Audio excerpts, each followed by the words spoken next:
하나님 말씀 사무엘상 7장 3절에서 11절까지를 한 절씩 교독합니다. 따라합시다. 문제를 바로 진단하라. 이게 문제를 해결하려면 문제를 바로 진단하지 않으면 문제를 해결하는 게 아니라 오히려 문제를 더 키울 수 있어요. 이 사무엘이라고 하는 사람이 나왔는데, 이 사무엘이 나와서 이스라엘 백성들을 이제 지도하지요. 근데 사무엘이 이스라엘 지도할 때 이스라엘 백성들의 문제점이 무엇인 것을 정확하게 한 거예요. 그러니까 이 지도자는 문제점을 잘 파악하고 앞으로 나가야 될 방향 제시가 바로 되어야 하는 것임을 알 수 있어요. 근데 문제 진단을 제대로 못하면 지도자로서의 자격이 없죠. 그리고 문제 진단을 제대로 못하면 문제 해결을 할 수 있어요, 없어요? 없어요. 그러니까 사무엘이 이스라엘을 다스릴 때 이스라엘 백성의 문제가 어디 있는지를, 그 문제를 정확하게 진단하는 거예요. 그 진단의 내용이 3절에 있습니다. 한번 읽어보시죠. 사무엘이 이스라엘 온 족속에 일러 가로되 너희가 전심으로 여호와께 돌아오려거든 이방 신들과 아스다로스를 너희 중에 제하고 너희 마음을 여호와께로 향하여 그만 섬기라. 너희를 블레 사람의 손에서 뭐하리라? 이에 이스라엘 자손이 바알들과 아스다로스를 제하고 여호와만 섬기니라. 그러니까 문제가 어디 있어요? 하나님만 섬기지 않은 데 있어요. 그러니까 인류 역사의 문제는 동서고금을 다 막론해서 이유는 단 하나예요. 하나님만 안 섬겨서 그래요. 하나님만 섬기면 하나님이 나타나셔서 문제를 해결하세요. 그런데 이 하나님만 섬기는 이 문제를 마음을 여호와께로 돌이키지 아니하고는 사실은 하나님의 역사를 경험할 수는 없어요. 그건 안 되는 거예요. 그러려면 어떻게 해야 돼요? 버릴 걸 버려야 돼요. 아스다라도 버려야 되고 바알도 버려야 되고 다 버려야 돼요. 버리지 않고는 안 돼요. 다른 말로 말하면 죄를 해결하지 않고는 하나님의 도우시면 그건 불가능해요. 그건 불가능합니다.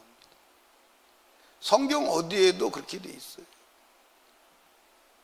그러니까 여러분과 제가 인생의 진단을 바로 하십시오. 어떻게 해야 돼요? 하나님만 섬겨야 돼요. 그러면 하나님만 섬기려면 하나님이 미워하시는 것을 버려야 돼, 안 버려야 돼요? 버려야 돼요. 그러니까 지금까지 이스라엘 백성들이 문제가 뭐예요? 이걸 안 버리는 거예요. 우상을 안 버리는 거예요. 근데 여러분들, 성경을 여러분들이 보시다 보면 이게 우상이 믿음의 사람 속에 깊이 뿌리 박혀 있구나, 그걸 알 수가 있어. 여러분들, 야곱이 믿음의 사람이요, 믿음의 사람이 아니요? 그런데 믿음의 사람인 야곱의 집에도 우상이 있었다니까. 여러분들, 심지어 라헬이 나올 때 자기 아버지 우상을 훔쳐가지고 나오잖아요. 근데 그것을 야곱이 용납을 하는 거예요. 근데 야곱이 이제 세겜에서 딸 디나가 강간당하고 베델로 올라갈 때 그때서야 우상을 다 제거하는 거예요. 그때서야 우상을 제거하는 거예요. 그러니까 우상을 제거하지 않으니까 사탄이 공격해요, 안 해요? 계속 공격을 하는 거예요. 공격을 하는데 원인이 뭔지를 모르는 거예요. 여러분, 우리 인생에 사단이 공격을 하고 그리고 그 인생에 문제가 일어나는 것은 죄 때문이에요. 우리는 쉽게 신랑 잘못 만나서 그래, 아내 잘못 만나서 그래. 그렇지만 그게 아니에요. 죄만 없으면 하나님은 역사하세요. 아멘. 그러니까 여러분들 보십시오. 블레셋 사람을 당할 수가 있었어요, 없었어요? 블레셋 사람을 당할 수가 없었어요. 여러분들 엘리 제사장 때는 홈리와 비나하스가 법궤를 가지고 뛰어가도 법궤 자체를 뺏겨버리는 거예요. 그런데 사무엘이 등장해서 문제를 정확하게 진단하는 거예요. 바알과 아스라스를 버리고 여호와만 섬기라. 그랬더니 이스라엘 백성은 싸울 것도 없이 하나님께서 나타나셔서 블레셋을 정리하는 거예요. 그게 성경의 해답이에요. 성경 전체가 그 얘기임을 간과하면 안 돼요. 아멘. 그러니까 저와 여러분이 바알과 아스라스를 버려요. 아직 바알과 아스라스이 있어요, 없어요? 있어요, 없어요? 여러분들 하나님을 전심으로 향하지 않으면 안 돼요. 그러니까 여러분들 어디를 보냐면 6절 한번 보십시오. 6절에 보니까 그들이 미스바에 모여 물을 길어 여호와 앞에 뭐하고? 붓고. 그들이 미스바에 모여서 물 길어 여호와 앞에 붓고 그날 금식하고 거기서 가로되 우리가 여호와께 범죄하였나이다 하니라. 사무엘이 미스바에서 이스라엘 자손을 다스리니라. 그러니까 한번 여러분 잘 보십시오. 사무엘이 문제가 뭔지를 알았어요, 몰랐어요? 문제가 뭐예요? 바알과 아스 우상 숭배한 거예요. 하나님은 전심으로 섬기지 못한 거예요. 근데 이스라엘 백성들이 사무엘이 나오기 전에는 그 우상 숭배를 하고 그 바알을 섬기는 그것을 죄로 인식했어, 안 했어? 죄로 인식을 안 했어. 죄로 인식을 안 했어. 그런데 사무엘이 나와서 하나님 말씀으로 그것이 죄라고 가르치니까 죄로 인식을 하는 거예요. 그리고 하나님 앞에 물을 길어서 붓고, 이건 물을 길어서 붓는 이 장면은 그들의 마음을 여호와 앞에 쏟아놓는 장면이에요. 그러니까 금식하고 통곡하고 회개하는 거예요. 그랬더니 이 블레셋 사람들이 듣고, 야, 이스라엘 백성이 미스바에 다 모였다. 이제는 한꺼번에 죽여버리면 되겠다. 그리고 블레셋 사람들이 올라와요, 안 올라와요? 올라왔더니 그때부터 하나님께서 블레셋 사람들을 치시는 거예요. 그 블레셋 사람을 치니까 블레셋 사람들이 사무엘이 사는 동안에는 이스라엘 땅에 들어 안 들어? 이스라엘 땅에 못 들어. 이스라엘 땅에 못 들어. 들어올 수가 없고 들어오지를 못하게 하나님 막으셔. 그게 해답이요. 그게 해답이라니까. 여러분들, 여러분과 제가요, 우상 숭배를 제거하고 하나님 앞에 나와야 하나님이 응답하시고 역사하십니다. 그러니까 우상 숭배가 뭐예요? 하나님보다 더 사랑하는 거예요. 우리는 마음을 오직 누구에게만 쏟아야 돼요? 하나님께만 쏟아야 돼요. 그런데 그래요? 그렇지 않아요. 그게 문제예요. 여러분들, 우리를 도우실 분은 하나님이세요. 우리를 도우실 분은 하나님이세요. 사람은 도와줄 수가 없어요. 왜? 도와주려고 해도 도와줄 힘이 있어요, 없어요? 도와줄 힘이 없어요. 근데 우리는 사람을 의지하고 환경을 의지하고 그리고 세상을 의지하고 물질을 의지하고. 제가 전에 얘기했잖아요. 어디를 갔다가 오는데 비행기에서 선교사를 만났어요. 만났는데 그 선교사님이 걱정을 하더라고. 한국에 들어가는 것을 걱정을 하더라고. 목사님, 제가 한국에 들어가면 6개월만 되면 믿음이 바닥이 나요. 믿음이 하나도 없어져. 이게 무슨 얘기예요?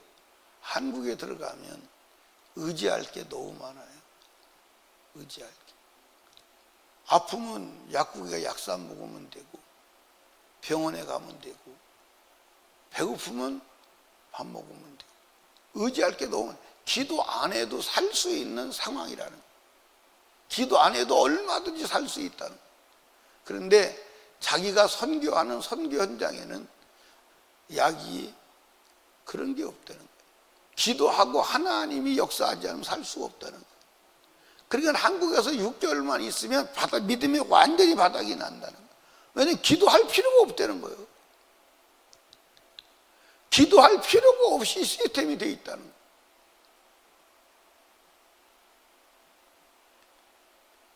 여러분, 우리는 어떻게 보면 약방의 약도 바알이 될 수 있어요. 의료시설도 우리가 여러분들 바알이 될 수 있어요. 우리는 전심으로 하나님께 마음을 쏟아야 하는 줄로 믿으시기 바랍니다. 하나님보다 더 믿어지는 게 있으면 될까 안 될까? 근데 사실 여러분과 제가 하나님보다 더 믿어지는 게 많아요, 안 많아요? 많아요, 안 많아요? 남편이 하나님보다 더 믿어질 때가 많잖아, 그지? 사람이 하나님보다 더 믿어질 때가 많잖아. 믿음은 오직 하나님 외에는 길이 없다고 믿고 하나님만 의지하는 것임을 믿으시기를 주님의 이름으로 축복합니다. 그러니까 죄는 뭐요? 하나님보다 더 믿어지는 게 있는 것이 죄예요. 그러니까 여러분 보십시오. 여러분과 제가 하나님 말씀에 순종해야 돼, 안 해야 돼? 근데 순종 안 할 때가 있어요, 없어요? 있는 게 아니라 많지, 그지? 그럼 하나님 말씀에 순종하지 않을 때는 그 하나님 말씀보다 순종하지 못하게 하는 원인은 그게 더 믿어져서 그래. 맞아, 안 맞아요? 만약에 하나님 말씀이 더 믿어진다면 하나님 말씀에 순종해야 되잖아. 이해 가시나요? 여러분과 제가요, 지금 이 성경을 통해서 나의 신앙의 실상을 밝히 드러내야 돼. 아멘. 만약에 이 시대에 사무엘이라는 사람이 나와서 이스라엘 백성을 구원하지 않았다면 이스라엘 백성은 거기서 끝날 수도 있어요. 근데 사무엘이 나와서 이스라엘 백성, 너희들의 문제가 뭔지, 이스라엘 백성의 문제가 무엇인지를 정확하게 진단하고 그것을 해결하니까 하나님이 등장하셔서 이스라엘 백성을 보호하시고 이기게 하시고 지키시는 거예요. 아멘. 여러분, 우리는 기도를 해도 죄를 제거하고 기도해야 할 줄로 믿으시 바랍니다. 성경에 죄인의 기도는 응답하신다고 그랬어, 안 하신다고 그랬어? 죄인의 예배는 받으신다고 그랬어, 안 받으신다고 그랬어? 안 받으신다고 그랬어. 죄인이 행하는 것은 어떤 것도 주님이 용납하지 않아요. 용납하지 않습니다. 아멘. 그걸 알아야 돼. 그런데 오늘은 죄에 대한 기준 자체가 무너져 버렸잖아요. 그렇죠? 죄에 대한 기준 자체가 하나님 말씀대로 안 살아도 돼. 이게 보편적인 사고요, 지식인데 그래, 죄의 기준이 무너졌어요. 지금 사람들이 그런 소리를 해요. 무슨 소리를 하냐면 한국교회가 2년 안에 위기가 온다. 한국교회가 2년 안에 위기가 온다. 그렇게 얘기를 해요. 제가 그렇게 말하는 사람들을 향해서 하고 싶은 말이 있어요. 지금 위기가 이미 왔어. 2년 안에 오는 게 아니라 이미 왔다니까. 이미 한국교회는 해체됐어요. 이미 한국교회 해체됐습니다. 해체됐는데도 해체된 것도 몰라요. 이미 한국교회는 하나님 떠났어요. 한번 생각해 보십시오. 하나님의 말씀을 떠나도 말씀을 떠난 것이 죄인 줄을 모르는데 어떻게 하나님 역사하겠어? 하나님 우상의 제물을 먹지 말라는데 우상의 제물을 기도하고 먹으면 된다고 먹이고 먹는 그 교회가 어떻게 하나님이 역사하겠어? 성경에 우상의 제물을 먹고 우상 숭배하는 자를 하나님 용납하신 적이 있어요? 성경이 있습니까? 이미 끝난 거예요. 이미 끝난 거라니까요. 2년 후 이기가 오는 거지. 아마 2년에는 교회가 없어진다는 말을 하는 건지 모르겠어요. 지금처럼 가면 2년에 교회 없어지죠. 여러분 한번 보십시오. 예를 들어서 지금 우한 폐렴 같은 폐렴이 다시 극성을 부린다면 한국교회 이제 끝날까 안 끝날까요? 끝나요 안 끝나요? 끝나죠. 여러분 따라합시다. 한국교회는 끝나도 내 신앙은 끝나면 안 돼. 아멘. 한국교회는 끝날 수 있어요. 왜? 유럽교회가 영국이 여러분들 99%가 기독교인이었어요. 세계를 지배하던 믿음의 국가였어요. 그런데 영국교회가 없어졌잖아요. 유럽의 교회가 다 없어졌잖아요. 여러분들 카나다가 기독교 국가인데 여러분들 카나다가 어느 정도인 줄 아십니까?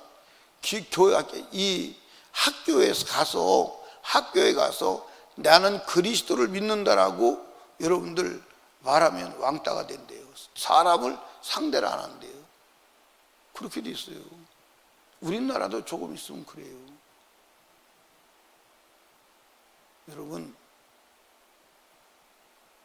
그래도 우리는 하나님 말씀을 곧이곧대로 따라가야 하는 줄로 믿으시기 바랍니다.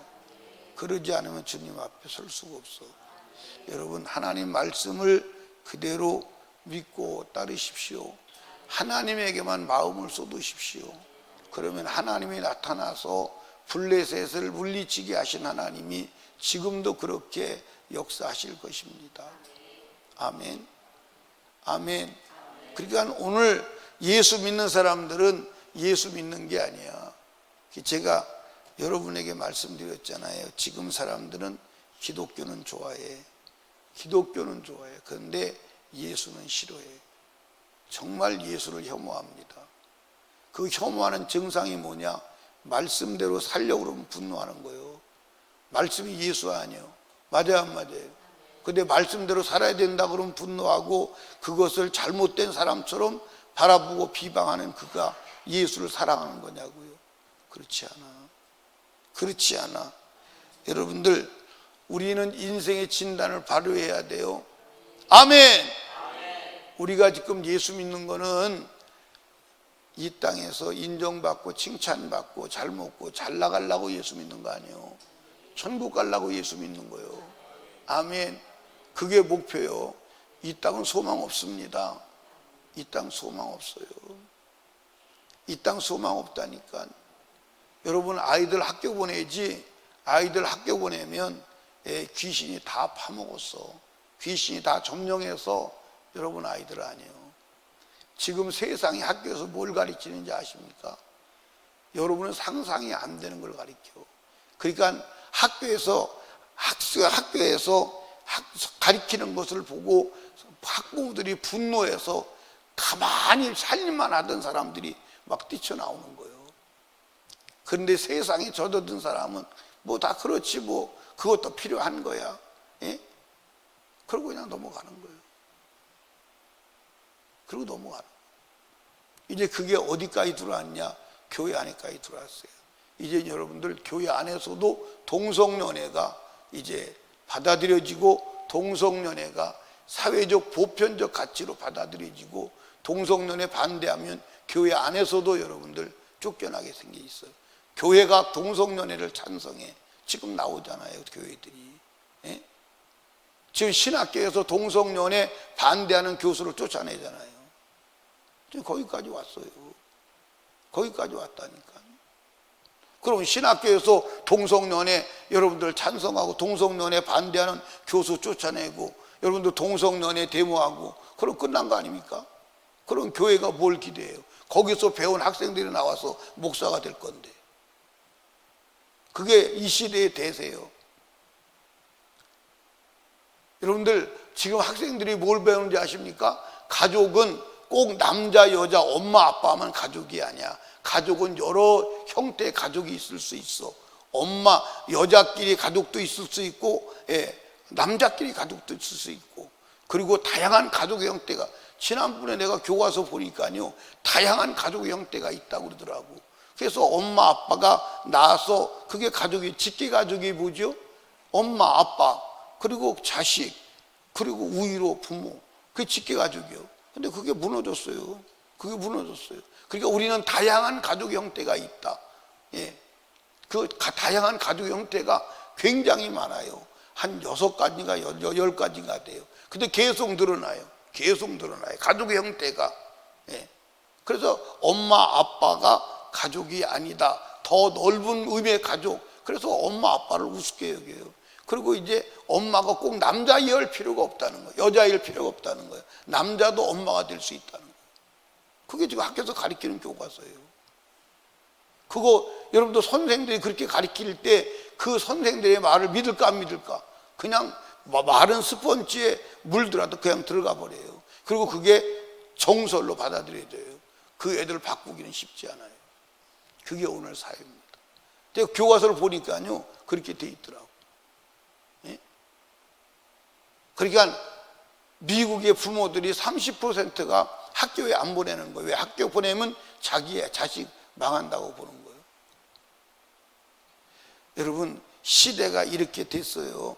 여러분, 정말로 주님을 집중하고 주님에게 마음을 쏟아서 천국 갈 준비해야 하는 줄로 믿으시기 바랍니다. 그러니까 자녀를 데리고 있는 부모들은 이 악한 거대한 악과 싸운다는 아주 비장한 각오로 학교에서 배운 것을 성경적으로 바꾸어주는 작업을 하지 않으면 안 돼. 하지 않으면 안 돼. 그래서 애들이 뭘 배우고 왔냐 물어봐서 학교에서 배운 것을 다시 교정해 주지 않으면 그 아이들은 그것을 가지고 그냥 가는 거예요. 집에서 부모가 말해도 듣지 않아요. 그걸 교정해 줘야 돼요. 성경 중심으로. 안 해주면 큰일 나요. 아멘. 사랑하는 여러분, 우리 하나님이 미워하는 거 다 버립시다. 죄를 버려요. 잠언서에 뭐라고 기록되어 있냐면 사람이 몸에 불을 품고야 어떻게 안 되겠냐. 죄를 품고 어떻게 안 망해. 맞아요 안 맞아요? 어떻게 안 망해. 사랑하는 설림교회 성도 여러분, 세상이 뭐라고 그러든 성경 따라갑시다. 이거 따라갑시다. 그럴 거예요? 그럴 수 있어요? 그래야 천국 가는 거예요. 다른 길은 없어요. 아멘. 풀리 끝에 이슬 같은 인생 잘 살아보려고 영혼 망치지 말고 영혼을 위해서 영혼의 때를 준비하는 지혜로운 자가 되시기를 주님의 이름으로 축복합니다. 우리 주여 세 번 부르짖고 간절히 기도할 때 말씀을 생각하며 하나님 죄를 버리게 하여 주시고 전심으로 하나님을 향하게 하옵소서. 담임 목사와 사역을 위해서, 나라와 민족을 위해서, 특별히 불신가족 불신영혼 구원을 위해서 우리 하나님께 애절하게 기도합니다. 주여 주여 주여.